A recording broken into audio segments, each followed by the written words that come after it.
Hello. So I'm very proud to be here, and I feel a bit old-fashioned here with all these books on the table, I must say. Sorry for that.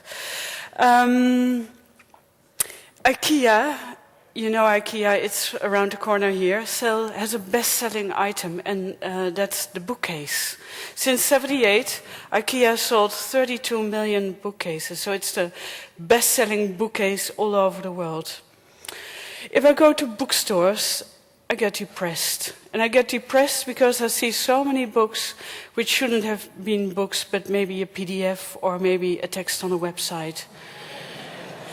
And when I made the stamp books, which are here on the table, when the receivers in '88, so they're really sort of dinosaur books I brought today, the receiver said, well, we don't like this book. These books are closed. They're Japanese folded. It's all about stamps issued in '87 and '88.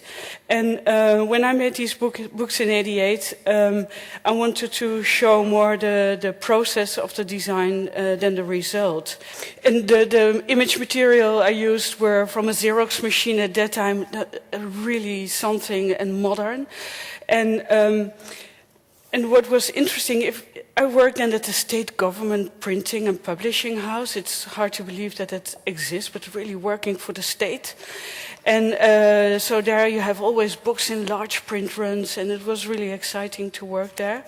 But I was the youngest, always with my hair hanging in front of my work and my eyes.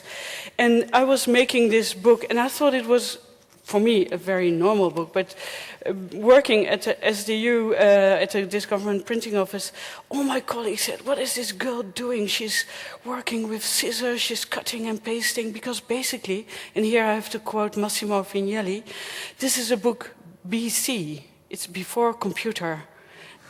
All the other books I have with me are hybrid or are AC, after computer. And so this is cutting and pasting, and I didn't make the books as sheets, as pages, but I designed it as sheets. So when the book came out, all the left pages were right and all the right pages were left. And because I did it in such a hurry, I was also the image editor, etc. I didn't know what I was making, and so when this book came out, so I told you already that the conservative philatelists, the stamp collectors, returned the books and they thought it was awful. And I also realized if you make something, because at some point I had to stand up and put my hair to the back, and realize if you make books, you make something in a print run. And this was made in a quite large print run. That people see it, that you have an audience. And I was so afraid of it, because now you would call it hate mail, but when these books came out, I got so much hate mail, piles and piles and piles, and I thought, well, I can never walk on the street anymore, because everybody will throw eggs at me. Of course, it's not as a designer, you're not a pop star, you're not a football player, so it was no problem at all to go out on the streets. But anyway, so this is an example I want to show here, that it's a brilliant failure. That's what at some point people told me, wrote down in a jury report. And I was really happy with that. And I got so many prizes with this book. So this brilliant failure, got all the prizes you could get at that time. And I got all the enemies I could get at that time. So if you make something what is for some reason special, you have friends, you get friends, and you get enemies. And it was, for me, a total new experience that a book could do that. And still, if I look at it now, then I think, what were people afraid of at that time? That the text was in an angle, that I didn't use hyphenation in typography. There was one designer, one typographer, wrote me a big letter with all my mistakes I did in typography. And I will take revenge. If I make my book about Irma Boom on books, this letter will be in it. So you should better be aware. I have to take care of time, because normally I talk for 2.5 hours and now I have to do it in 18 minutes. So I have to watch the clock. epoch. So this book I did, or I have to say we did, in that's Johan Pineapple and me, for SHV Holding as a jubilee book for to celebrate 100 years, but we actually did 200 years of research for the company. Yeah, 100 years is nothing, so 200 years is even nothing. And but to get an idea of time, and this book is all about time, the commissioner Paul Ventener van Vlissingen gave Johan and me 5 years to develop a book. And this book, basically it's a very normal book. It's a fat book. And it has special made paper, etc. But the most interesting thing this commissioner said, and I'm really spoiled now by that, he gave all the trust, freedom and total carte blanche, and he said, as a briefing, and I hate briefings, I never read briefings. Don't read it. It's do whatever you like. I think that's always better. And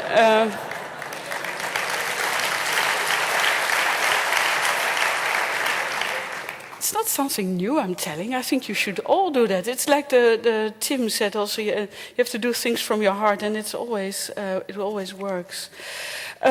But anyway, the commissioner said, I never say client, that's also something I have to say, because the word client means to me that you serve a commissioner's needs, and we're not servants. He said, look for the unusual. And as a book designer, I thought, well, let's look for the unusual. Don't make a book. So I was thinking of making a CD-ROM, and in 1991, when we started this project, CD-ROM and the internet was all new. And and everybody said, oh, we have to, everybody wanted to make a CD-ROM. But there was one thing also Paul van Vlissingen said, the book has to last for the next 500 years. And that sounds long, but this is a family-owned company. They existed already 100, 200 years. And he said, I want to give it to future managers, so it's a book which is not for sale. It has 2,136 pages. So I'm always looking for things in this book, but I can never find it, because it's a non-academic book. It has no page numbers, it is really, it's a mess. But it's a collected mess and an edited mess. And it's so hard to find. I want to show you things, but sorry, I cannot find it. But on the other hand, that's also the purpose of the book, because who reads a Jubilee book? Nobody. A Jubilee book, we did a research, a Jubilee book is always written by professor, doctor, whatever, always. Look on your bookshelves, it's always the case. But the interesting thing of Paul Ventener van Vlissingen was that he said, he gave an art historian and a graphic designer the opportunity to make something special. And so I said, I researched DVDs and all that stuff. But imagine if we would have made a DVD of this book. It's now 15 years old. Nobody could read the DVD anymore. And it's so interesting that the book, I think in 500 years will still be there, because we use the best paper. It's my own recipe. The best glue, it's all things which are, and you can see that it lays open very nicely, very flat. That's because of a stainless steel spine. And then you also see all these bookmarks. And the bookmarks is to find the place for the title of the book. Because the title of the book, of course, I have to tell you, you cannot buy it, so I really have to tell you, is...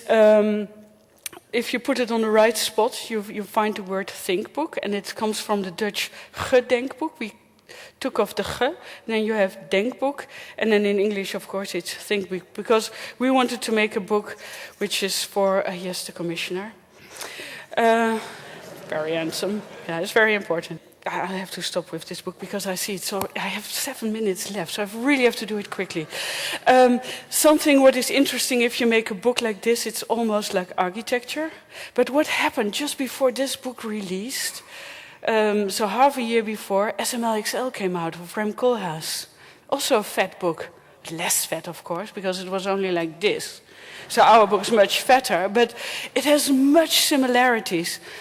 And I was so happy that through this book I actually met Rem Koolhaas, and I became one of his collaborators in making books. So since 1998 we designed books together, and this book came out a month ago, and it's such a pleasure to work with a person with a vision, because nowadays all the books have images on the spread, and that's basically about it. But working with Rem and the editors and my assistant designer, we developed a book which is dense with information. So this book, the SHV book, has a lot of information, but this book with less pages, still 700, has an enormous amount of density and content. And for me that was really, at this moment in my career, very good to work again on a book like this. So I really hope that I get inspired by making books with dense information.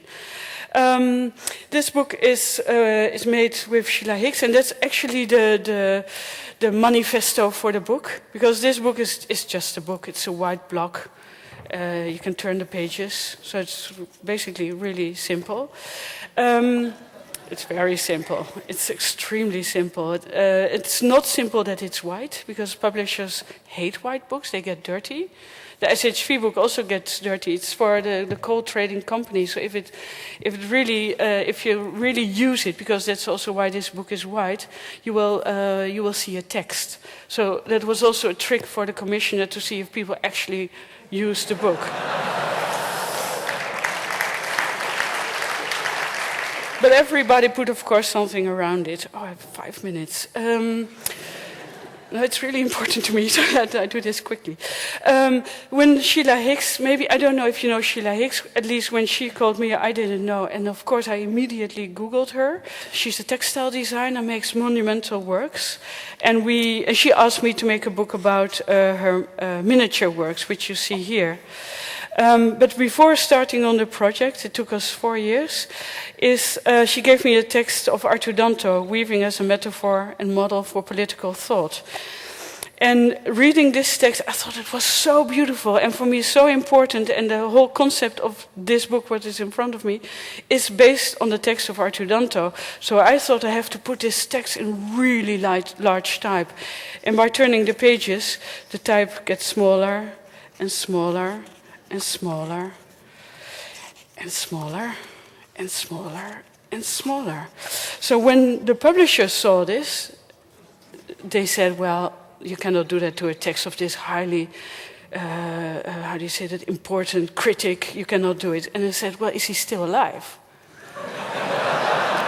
and they said, yes, he's alive, so we'll show it to him.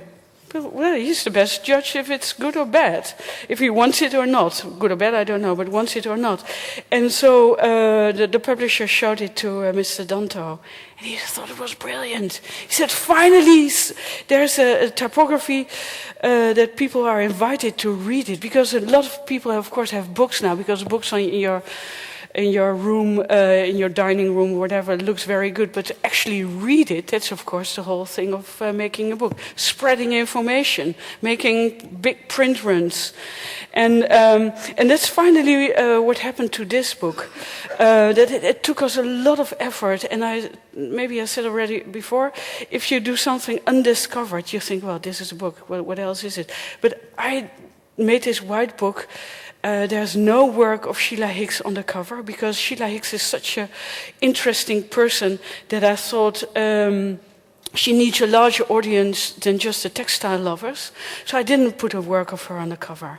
What I did, because I always use the edges of the book, her work has this specific selvage. It's very uneven, and every work of art is unique. I thought I make a special selvage for her, so on the book. So all the books have a different, I don't know if you can really see it, all the books have a specific edge, which is an image rhyme with the work of Sheila. And basically that's what I did. All the ingredients, this is Sheila, are perfect. It's perfectly photographed, all the textiles. It's very good printed. The binding is superb. So all the ingredients helped. And this book, everybody, the commissioner in New York, she thought she was fired. The publisher thought they wouldn't sell a book. Sheila and I were the only two persons who believed in the book, and the book was a bestseller. It was a total bestseller. People didn't buy one book, they bought 3 or 4 books, and everybody wanted to have it. So, and it's basically sold on the internet. So for me, the whole idea with internet, and I have to say, Sheila got a new career boost because of this book. My work is now collected by the Museum of Modern Art in New York. So the book works, and I think you have to make books who works. I have 1 more minute to go. It's really, I have to do it quickly. This book is based, it's color diagrams, 80 color diagrams from 5 centuries, so 80 artists from 5 centuries. I picked all the images from internet and made these color diagrams. This is a book which, if you buy it, you have to tear it open, and nobody wants to do it. It was said everywhere, tear open the book, but nobody did it, of course. But anyway, these color diagrams are made alive. Somebody in Hollywood made a video out of a DVD out of it, and so you can look at all these color diagrams in alphabetical order, in chronological order. But I have to be really quick. It's 33 minutes. I always make these small books, these tiny, tiny, tiny books. And that's really, for me, the best I can do, because then you see the distribution of image and text, and they're always in the real material, like here, this thermo paper, so it's always real. And I always want to have a victim for this book. Everybody is seduced by this book, but nobody wants it. I have to be really quick, it's time. So I made it for myself. Here's my mini book. I made for my retrospective show last year in Amsterdam, and so I have the mini book. But this is the most beautiful book I haven't designed. It has beautiful end papers. It has wonderful text. It's an extremely beautiful book with the Internationale in it, so the democracy of the book. The book is made to have in your pocket, and it's extremely well made. But the best book I want to show to you, it's this. But the very best book is this, to show craftsmanship. I really have to be. It's this.